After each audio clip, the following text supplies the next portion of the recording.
Puerto Rico, the tax-free crypto island for US citizens. I'm going to show you reasons to move to Puerto Rico and reasons why you shouldn't move to Puerto Rico at all. This video is obviously mainly for American clients or American residents, but mainly US citizens that are looking for a place to reduce their taxes legally while not giving up their US passport. Because there's really two ways of not paying taxes to the US, and that is to renounce your US citizenship, like I did, or to go live in Puerto Rico. I'm originally Puerto Rican, and I lived 18 years in Puerto Rico, so I am qualified to say whatever I want about my origin country. So I'm going to rip it apart, and I'm going to tell you everything that you should know before moving to Puerto Rico, all the experiences of my clients that have moved to Puerto Rico for at least 3 years, because you need to be at least 3 years in order to not pay any taxes in Puerto Rico, and absolutely everything you should know about Puerto Rico. Puerto Rico is beautiful, has a lot of nature, beautiful beaches, great people, very friendly people. A lot of people speak English, although Spanish is mainly spoken. So when I was born, my first language was Spanish, but we start learning English in school. Most people, especially the higher classes, speak really good English, American English. So you won't have too much trouble living in Puerto Rico if you only speak English. But in my opinion, for example, a US citizen moving to a place like Warsaw, Poland, it's going to be less of a culture shock moving to Warsaw, Poland than it is moving to Puerto Rico, because it is a completely different culture. It's like moving to Mexico, for example. Different language, but still, a lot of people speak English, different environment overall, different culture, different music that they play. So Puerto Rico is going to be a similar culture shock to moving to a place in Latin America. It isn't really moving to a new US state. It's not like moving from Texas to another state or from moving from New York to Florida. It's going to be a complete culture shock, even more than moving to a place like Poland. In my opinion, I'm Puerto Rican. I've lived in the US. I've lived in over 10 countries around the world. This is all my opinion.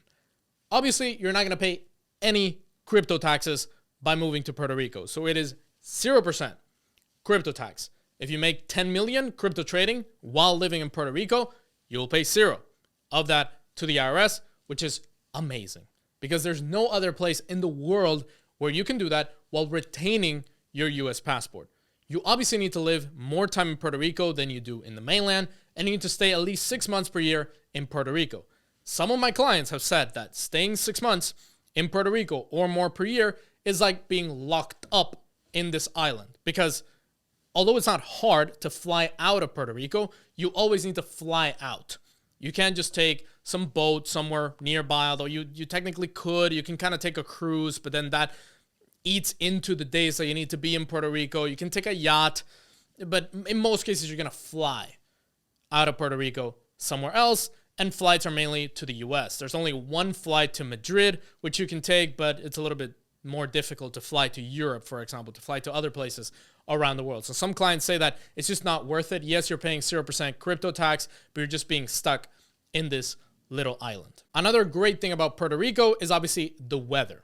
If you come from somewhere in the north in the United States and you're tired of the winters, Puerto Rico is hot and humid all year round. I didn't see snow until I was 17 years old when I went to New York with my family. That's the first time in my life I saw snow. And for us in Puerto Rico, for Puerto Ricans, seeing snow is a big deal. The first time you see snow is like a competition. When did you see snow? When I was 7. I saw when I was 10. So the weather is a huge factor. A lot of people move to these places, Puerto Rico, Costa Rica, Panama, Colombia, for the weather. So obviously the weather is going to be a big factor. If you like hot weather, you like humid weather, you like the beach, you like the sun blasting on you on a daily basis, you're probably going to enjoy Puerto Rico. Puerto Rico is also fun. A lot of parties, a lot of festivals, a lot of things to do. Puerto Rican people want to party all the time. They drink a lot. You have to be careful with drunk driving. There's a lot of drunk driving in Puerto Rico. I've even had friends from my school that died while drunk driving. So it's very popular to drink and drive, although it's popular in the United States and in many other countries around the world. But overall, Puerto Rico tends to be very fun for the average American that moves there. And for some people, especially if you like Latinas, it could be good for dating as well. Puerto Ricans are some of the most beautiful in the world objectively because we've won a lot of Miss Universe competitions. Although it's not my type, if it is your type, you might love it. Another good thing if you're an American moving to Puerto Rico is that there are communities of rich Americans moving to Puerto Rico to not pay taxes legally, and they've kind of created these bubbles inside the island. For example, Dorado is a city, I would say, or a municipio, as we call it, in Puerto Rico, and there's a ton of Americans that live in their bubble. They don't go out of there. They go to the beach there. They go to the restaurants there. They hang out in their own networking circles without actually interacting with other Puerto Ricans. So if you want to live in that kind of bubble, similar to how some people say Dubai is also a bubble because you only have rich people interacting with rich people, you can kind of also have that in Puerto Rico. Some people actually love that. They just want to focus on work. They want to focus on crypto trading. They want to only network with people that they know that they want to network. And you can have that in Puerto Rico. And obviously, there's a lot of wealth and a lot of millionaires moving to Puerto Rico for that exact purpose. To have that networking, to have that zero tax, to live in that very specific place that they want. You might like that. Now, the reasons why I don't recommend Puerto Rico, a lot of people leave Puerto Rico, why I left Puerto Rico, the main one being the crime. If you look at statistics online, San Juan, Puerto Rico is one of the most dangerous cities in the world. It's up there with the most dangerous cities in Mexico, in Brazil, in Colombia. It is not safe. My dad was recently here, and constantly my dad was saying, oh, look, they killed a guy on the motorway. Oh, look, there was a shootout in this place. Oh, look, there was a robbery here. It is constant. Every single day, there's crime. Similar to how in Detroit or Memphis, there's always some crime going on a daily basis. In Puerto Rico is the exact same thing. And there's not really any safe areas. As I said, you have these bubbles of Americans. Obviously, they have private security. A lot of people have private security in Puerto Rico, but overall safety is a huge concern. Puerto Rico also has some sort of ghetto structure, I would say. We call them caseríos or residenciales. It's basically low-income housing. And the problem is that Americans don't really know that this exists. And Google Maps sometimes sends you through these places. I remember the last time I went to Puerto Rico before renouncing U.S. citizenship. I went there with some American girls. I took them around the island.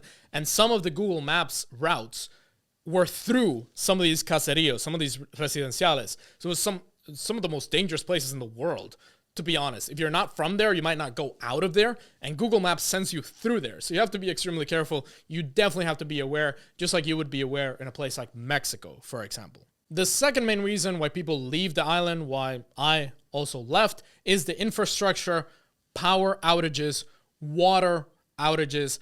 My family, my close family, loves living in Puerto Rico. They absolutely love Puerto Rico. It's their country. Even though I left, they come visit me. We travel around, but they always go back to Puerto Rico, and they always complain, oh, there's no water today. Oh, there's no electricity for the next 5 hours. Oh, they're going to say that this region doesn't have any electricity, and then tomorrow this other region doesn't have any electricity. Obviously, the hurricane did a massive damage a couple of years ago. Also, hurricanes are a big deal. That's why I tell you to be careful with Caribbean citizenship and Caribbean real estate, because hurricanes really devastate some of these islands. A hurricane can just take out the whole island.